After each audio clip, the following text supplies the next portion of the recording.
锅内倒入适量的色拉油，大火使油温均匀的加热至70%热左右。油温升至70%热，就可以下入拌制均匀的里脊肉片进行炸制。在炸制肉片的时候，我们需要一片一片的将肉片放入锅内。在下入肉片的时候，需要注意的是油温不能太低，像视频中这个样子，肉片下入后能够及时的飘忽于油面，说明这个时候油温是正好的。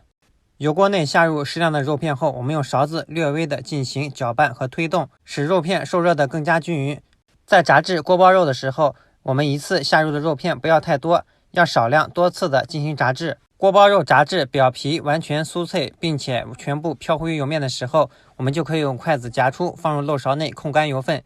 接下来只需要将剩余的锅包肉以同样的方式全部炸制出来就可以了。接下来我们就可以将炸制定型后的锅包肉控干油分倒入盘中，